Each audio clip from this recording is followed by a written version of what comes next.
Hey you guys, what is up and welcome back to my channel. Today I have a few mind-blowing conspiracies for you, and they're about one particular doll. You know, Barbie. I'm a Barbie girl. Now I know you may think Barbie is just a doll. I mean, Annabelle? Barbie may just be a doll, but she has gotten herself into a lot of controversies that made these conspiracy theories possible. Now I just want to say these are conspiracies, theories, whispers, shadows of a nameless face. We don't know, but they're just theories. Everybody. So, Barbie had a sister, and her name was Midge. Now, Midge was a teen, but for some odd reason, Mattel ended up making Midge pregnant. And this all happened in 1955 when Midge got pregnant. Now, no one knows why Mattel made her pregnant, where was her husband, her baby daddy, but we never know how Midge got pregnant or why Midge got pregnant. The thing is that it was an uproar because, first of all, Midge was a teen, and it was kind of odd for teens to be pregnant, especially around that time when you were wanting families and stuff.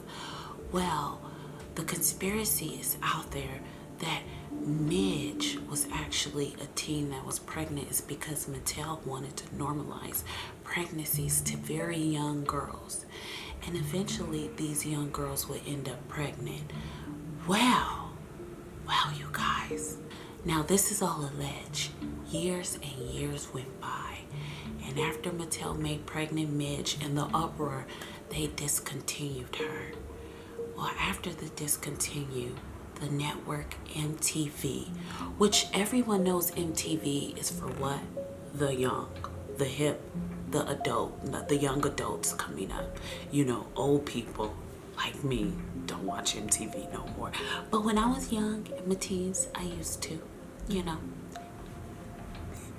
Anyways, after Mattel discontinued pregnant Midge, MTV came up with Teen Mom 2, 16 and pregnant.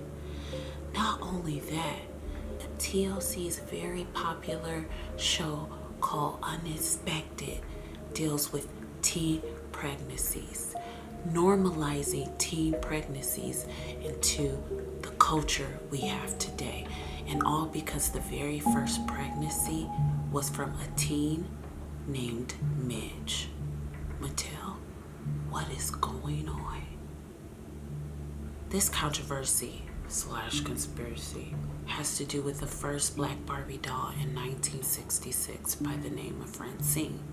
Mattel wanted a black Barbie doll, you know, just to be diverse.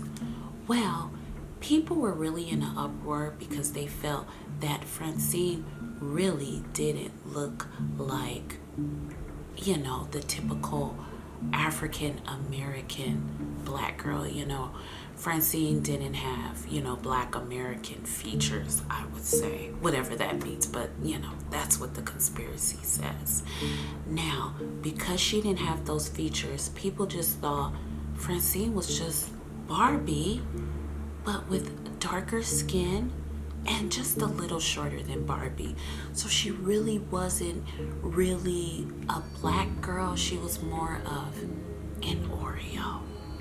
Now, in 1976, Mattel discontinued Francine. But in 1955, the movie Clueless came out with Cher and Dion.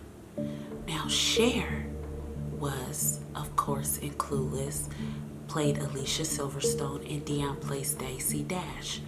Cher was, of course, you know, the rich white girl, and Dion was the rich black girl.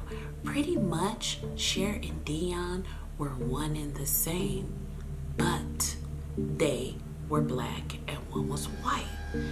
Now, that movie was really popular. I mean, I love the movie, you know.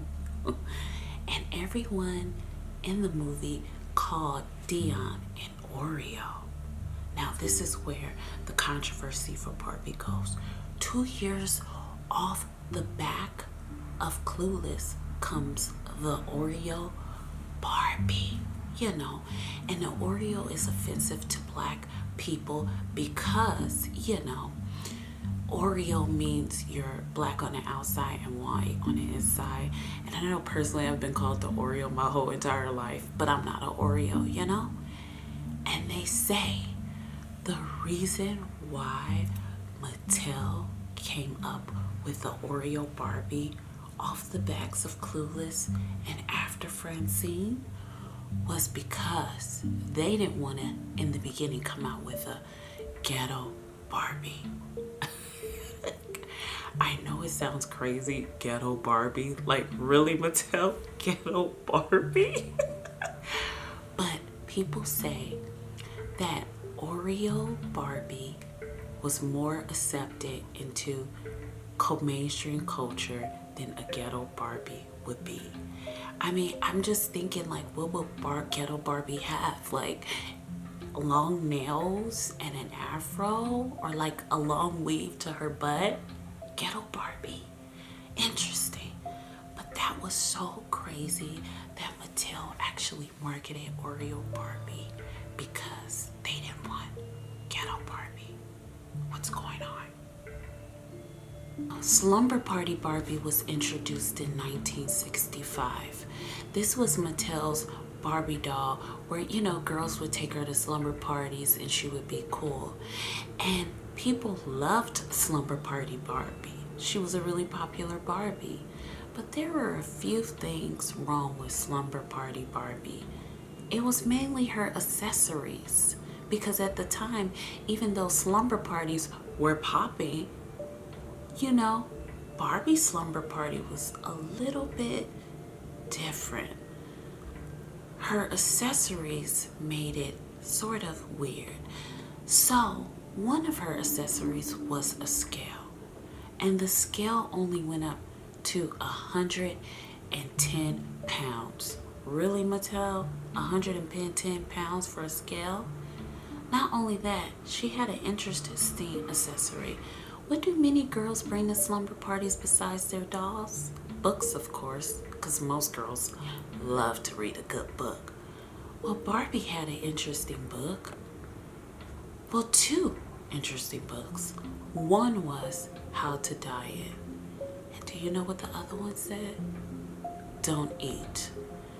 Now, the conspiracy is that Mattel wanted to normalize a healthier body image by telling young girls not to eat.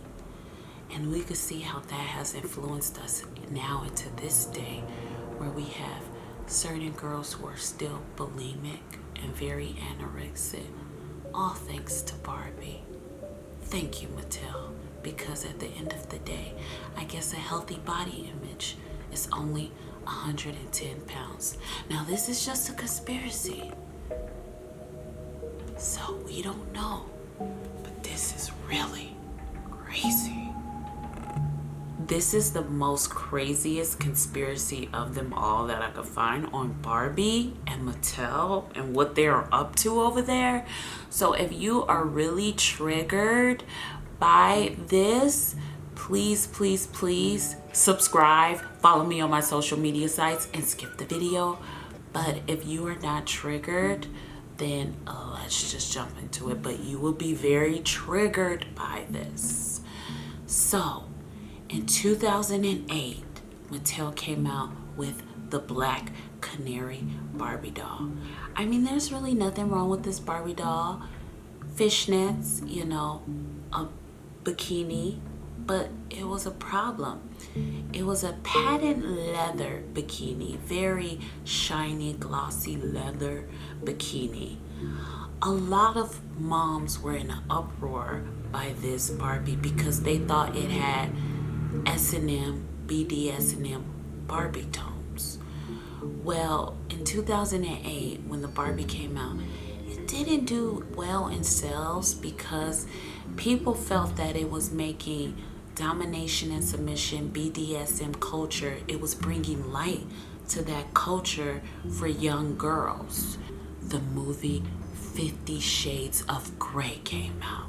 The Barbie didn't sell well, but the movie sold astronomically well. It did really well, bringing a light to BDSM culture a few years after Mattel.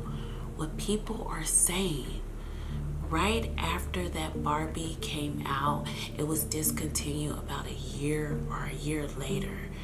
And because of that, the culture between BDSM was becoming mainstream after the Barbie, because on the backs of the movie 50 Shades of Grey. And I was like, this could not be far from the truth. But if you think about it, they came out with a 2, and I think they're coming out with a 3, 50 Shades of Grey. Do we thank Barbie for making BDSM culture mainstream? Where else would you find someone in fishnets, long platform heels with a bikini, a glossy one, other than BDSM? Where else would you find that?